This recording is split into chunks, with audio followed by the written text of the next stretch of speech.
Hello বন্ধুরা, সবাইকে নমস্কার। দুপুরে রান্না নিয়ে শুরু করে দিলাম। এই যে খেসারির শাক, এটাকে ধুয়ে বাছে এখন ঝুরি করে কাটবো। আর সেই সাথে সবজি দিব। একদম রেডি হয়ে গেল। ঝুরি করে কাটছি, দেখেন একদম মিহি মিহি দানা। রান্না করব খেসারির শাক। খেসারির শাকটা একদম সুন্দর করে ধুয়ে একদম ছোট ছোট করে কাটছি, একদম মিহি করে কাটছি। এই যে, আর তার সাথে এই যে সিম, আলু, বেগুন, মূলা একসাথে করে একটা তরকারি করব।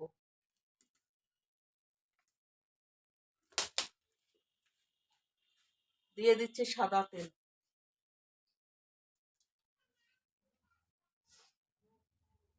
এই খেসারি শাক আর পালং শাক একই ধরনেরই রান্না, একটু আলাদা, সামান্য একটু আলাদা।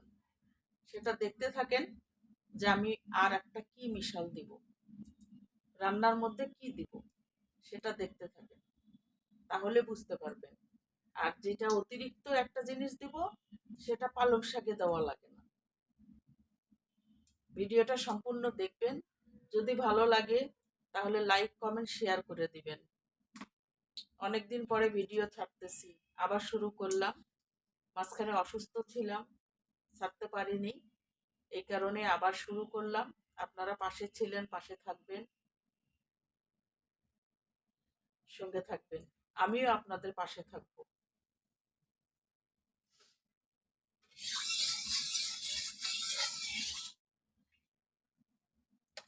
বন্ধুরা, সাবস্ক্রাইব যারা করেননি তারা কিন্তু করতে ভুলবেন না, অবশ্যই সাবস্ক্রাইব করে দিবেন। আর এখন দিয়ে দিচ্ছি পাঁচফোড়ন, শুকনা মরিচ আর তেজপাতা।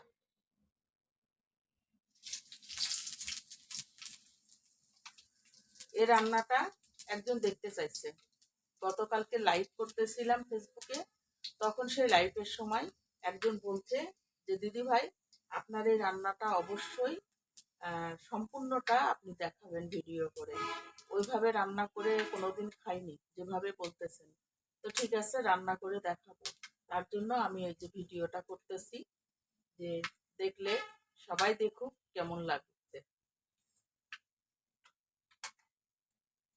এখন দিয়ে দিব এই যে মিশানো তরকারি।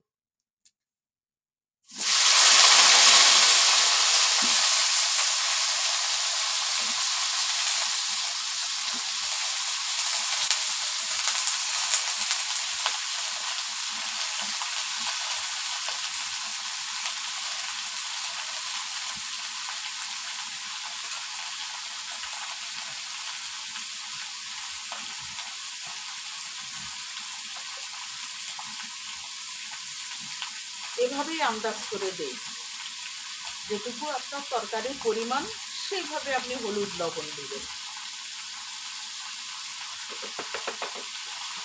দিয়ে দিলাম।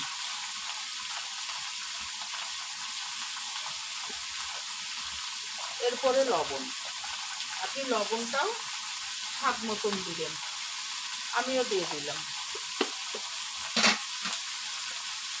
আর কিচ্ছু দিতে হবে না, এখন নাড়াচাড়া করব।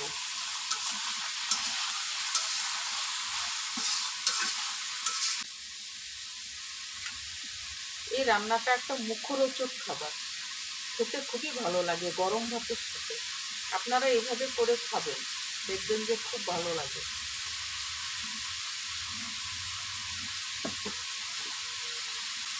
এখন দিয়ে দিব এই শাকটা, একদম ঝুড়ি করে কাটছি, দেখেন।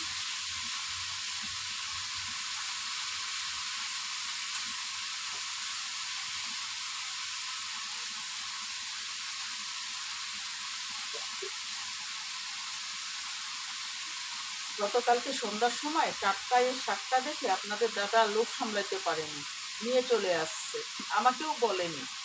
পরে বলতেছে এইভাবে আমাকে রান্না করে দাও, অনেকদিন ওই ধরনের রান্না খাওয়া হয়নি। তা ঠিক আছে, এক একটা সিজনের এক একটা জিনিস খেতে হয়, তার জন্য এখন শুরু করছি।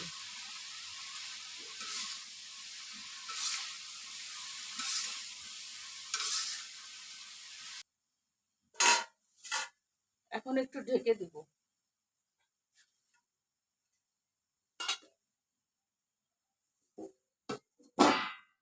ঢেকে দিলাম, সিদ্ধ হবে। দেখি ঢাকনাটা খুলে কি অবস্থা। জ্বালা শাক আর থক থক করে একদম ফুটতেছে। এই যে অনেকটা পানি বের হচ্ছে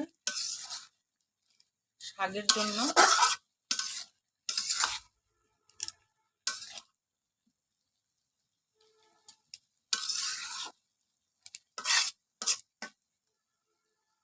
একদম সব সিদ্ধ হয়ে যাচ্ছে। এই যে আলুও সিদ্ধ হয়ে গেছে। শীতের সবজি, শীতের সবজিগুলো টাটকা, এত সুন্দর,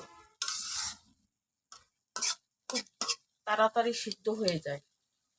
তবে একটা জিনিস, এখানে রসুন আর কাঁচামরিচ এটাকে একদম শুধু মিহি করিনি, শুধু একটু থেতাই নিছি, এটা দিব একটু স্বাদ গন্ধের জন্য।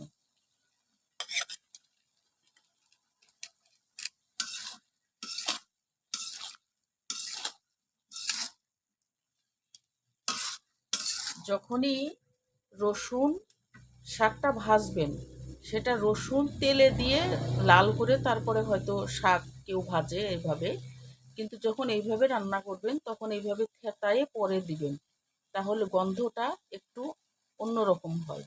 আর যদি তেলে দেন তাহলে গন্ধটা আর এক রকম হবে, রসুনের গন্ধটা।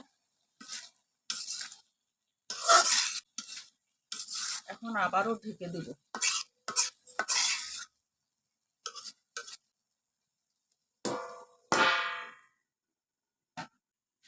এবার দেখি কতটা হলো। একদম শুকাই গেছে। এখন এটাকে কষাবো। এরকম একটু করে হাত দিয়ে নাড়ে নাড়ে, ঢাকনা খুন্তি দিয়ে একটু ঢাকনা দিয়ে দিয়ে একটু ভাঙ্গা ভাঙ্গা, অল্প সামান্য ভাঙ্গা ভাঙ্গা, বেশি না, একটু কষাতে হবে। এখন আপনাদেরকে যেটা বলছিলাম যে পালং শাকের মধ্যে একটা জিনিস দেওয়া হয় না, আর এটাতে একটা অতিরিক্ত জিনিস দিতে হয়, সেইটা এখন দেখাবো। দেখেন বন্ধুরা, এই যে সেই জিনিস, এটা হচ্ছে চালের গুঁড়া। এটা হচ্ছে চালের গুঁড়া। এই চালের গুঁড়াটা পালং শাকে আপনারা কেউ দিলে দেন, কিন্তু না দিলেও চলে, কিন্তু এই খেসারির শাক এটাতে দিতে হবে। এই যে খেসারির শাকে দিতে হবে। আর আরেকটা জিনিস আছে, সেটা হচ্ছে এই যে সামান্য একটু চিনি, সামান্য একটু চিনি।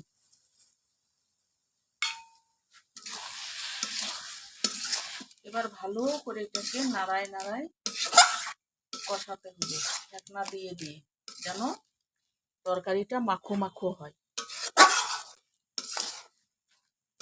এই যে মাখো মাখো, আঠা আঠা, এরকম এইভাবে মাখো মাখো রান্না করে, গরম মাখো মাখো।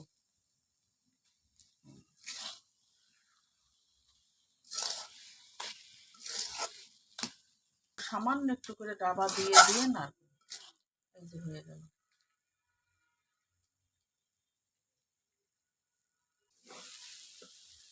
দেখলেন তো? তাহলে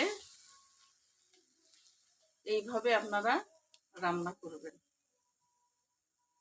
মাখো মাখো রান্না। রান্না হয়ে গেল, গরম ভাত, তরকারি।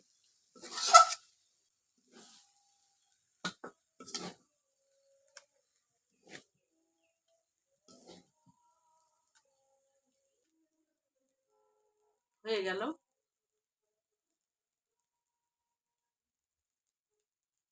খেসারির শাকের ঘন্ট। এবারে দেখেন কাছ থেকে কত সুন্দর, এটা গরম ভাতের সাথে এত মজা লাগবে, খুব মজা লাগবে। এইভাবে আপনারা রান্না করবেন, দেখবেন একবার খেয়ে খুবই মজা। আর আপনারা যদি মনে করেন যে নিরামিষের আকারে করবেন, তাহলে রসুনটা বাদ দিবেন, ব্যাস নিরামিষটা হয়ে যাবে। বন্ধুরা রান্না হয়ে গেছে, যখন খাওয়া শুরু করে দিলাম, কারণ বেলা হয়ে গেছে, খুব খিদা পাইছে, তো খাওয়া শুরু করে দিলাম। তো আপনারা অবশ্যই রান্নাটা একবার ট্রাই করে দেখবেন, একদম মাখো মাখো করে রান্না কী করে করতে হবে। আর এই খেসারি শাকের ঘন্ট খুবই মজা। এই যে খাচ্ছি কেমন দেখেন, সমানে খাওয়া শুরু করছি। আর সাথে কিন্তু এই যে একটু মাছের কষা ছিল, সিলভার কাপ মাছের কষা, তো সেটাকেও নিয়ে নিলাম। আর খেসারির শাকের ঘন্ট হওয়ার পরেই কিন্তু আপনার দাদা এক বাটি খেয়ে নিল, এমনি ভাত ছাড়াই। তো এখন ঘরে এসে টিভি দেখছে আর ভাত খাচ্ছে, আর আমি এখানেই বসে পড়ছি চুলার পাড়ে, গরম তাপে, প্রচণ্ড ঠান্ডা, তেমন কোনো রোদ নেই, তো খুব খাচ্ছি। দেখে মনে করতেছেন যে কিভাবে খাচ্ছে, কিন্তু আমার খুব খিদা লাগছে। তো যাই হোক, খুবই ভালো লাগছে, খুবই ভালো হয়েছে রান্নাটা। আপনারা করে খেয়ে তারপরে আমাকে বলবেন, আমারটা আমি দেখাচ্ছি। তাই দেখেন, এক প্লেট ঘন্ট সম্পূর্ণ শেষ। কিভাবে খেলাম। তো বন্ধুরা ভালো থাকবেন, সুস্থ থাকবেন, টাটা।